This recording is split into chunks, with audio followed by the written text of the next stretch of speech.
So we are discussing roots of biotechnology. So by 1849, people started to produce yeast industrially. So did it have any impact on the society? Definitely yes. If a bakery was producing, let's say, 10 loaves a day, they started to produce around 100. And that started this big revolution, the commercial production of food. Now, what you are watching on your screens is, it's not butter. What it is, it's a block of compressed yeast. Actually, we were making such blocks in Pakistan as well. There was an industry in Lahore named Ravi Rayan, which sadly got nationalized in the 70s.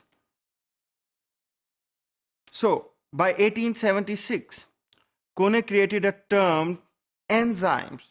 So what are enzymes? Enzymes are basically biocatalysts, which lowers the activation energy of any biological reaction, the way catalysts do.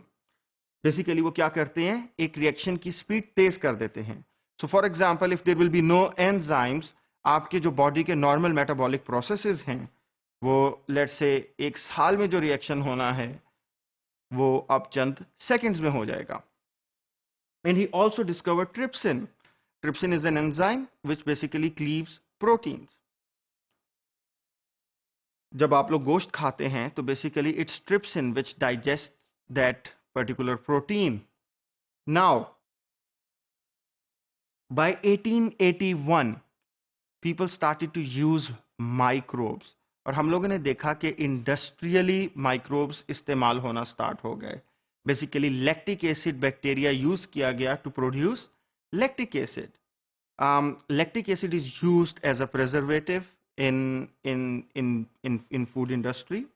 आप लोगों के किसी के अगर आपने दांत पे कभी कीड़ा लगा देखा हो, तो that is also due to the microbes which produce lactic acid. और lactic acid क्योंकि obviously it's an acid, so basically it eats away the enamel.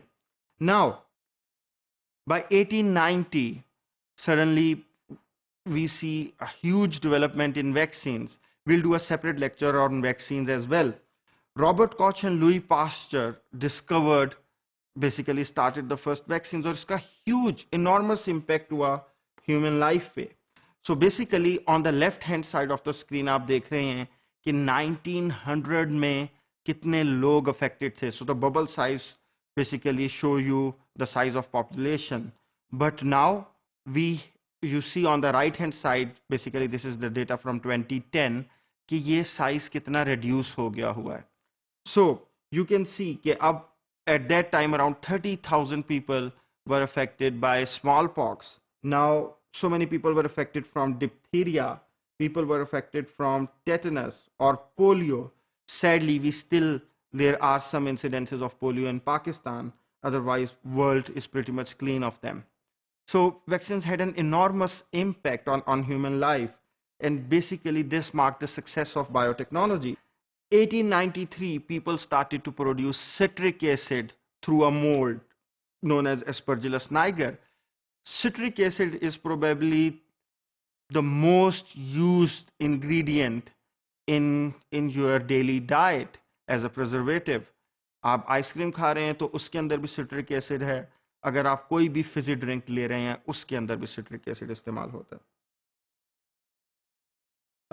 1897, Edward Buchner made cell-free extract and showed that it could still ferment sugar. So basically उसने क्या किया, उसने yeast cells लिए, उनको lyse किया, उनको तोड़ा and got its extract out and used that extracts to ferment sugar. So अभी हम पहले discuss करके हटे थे कि there were cells. So basically cells हैं जो wine बना रहे हैं, cells हैं जो action ले रहे हैं. So he took a step further कि there is something inside these cells which are causing some reactions to happen. Or I think now you can pretty much guess कि वो something क्या है. That something was enzymes.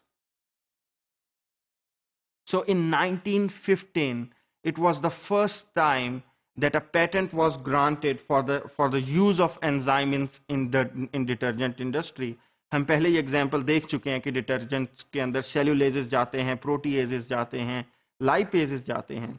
सो 1915 में उसका पहला patent दिया गया था। What is a patent?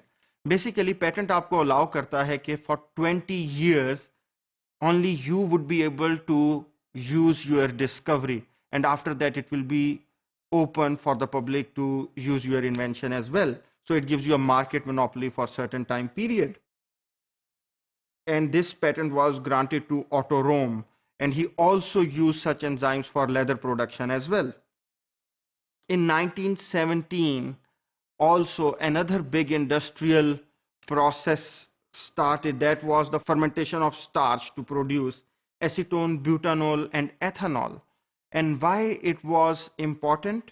Because this is the period जो बिल्कुल आ रहा है वर्ल्ड वॉर वन से वन के around and followed by World War II as well. So basically, butanol was specially used to make a chemical known as cordite. So on your screen, what you are watching are these fibers, which are basically small explosive. This process was championed by Chaim Weizmann. And now we are in 2015 that butanol is coming back basically to produce as a biofuel. Otherwise, once cordite was replaced by modern explosives, people started to stop using or fermenting butanol. In 1928, a mega event happened. So till that time, हमारे पास कोई method नहीं था कि आपकी body में जो microbes exist कर रहे हैं हम उनको किसी तरीके से मार सकें. The only way to kill a cell is to give it some sort of a poison. So if some living thing is inside you, the only way to kill it is to probably kill myself alongside with it. But what happened that one day Alexander Fleming was working in his lab with a bacterial strain, and what he saw was कि एक Penicillium notatum का एक spore, it killed basically growth of bacteria, and then he published it, and basically till next 10 years followed to basically extract that particular compound from it, which was termed penicillin. And basically penicillin की growth से एक mega event start होता है जिसके अंदर what you see is कि biotech flourish करती है, स्पेशली फर्मेंटेशन इंडस्ट्री ने बहुत फ्लोरिश किया. तो that was the first drug. और आपकी जो मॉडर्न मेडिकल साइंस है, this was the basically history changing event, because after the invention of penicillin, operations got very easier. Thank you.